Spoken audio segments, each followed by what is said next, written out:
अस्सलाम वालेकुम नाजरीन। इस वीडियो में हम जानेंगे कि फालसा शुगर कम करता है या बढ़ाता है। सच जान लें, क्या फालसा खाने से शुगर कंट्रोल होती है?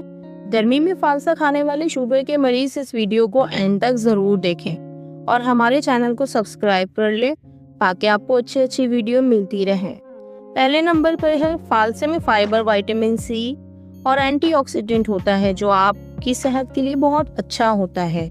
दूसरे नंबर पर, फालसे में फाइबर ज़्यादा होने की वजह से ये आपके खाने को आहिस्ता आहिस्ता हजम होने में मदद देता है, जिसकी वजह से ब्लड में शुगर अचानक से तेज़ी से बढ़ने के चांसेस कम हो जाते हैं। तीसरे नंबर पर, आप खाना खाने से 1 या 2 घंटे के बाद 1 कप या 1 मुट्ठी फालसा ज़रूर खा सकते हैं, लेकिन ज़्यादा खाने से परहेज करें। एक बात ज़रूर याद रखें, शुगर कंट्रोल करने के लिए शुगर वाले डॉक्टर ने जो आपको दवाइयाँ लिखी हैं, वॉक और मीठी चीज़ों से परहेज करना बहुत ज़रूरी है।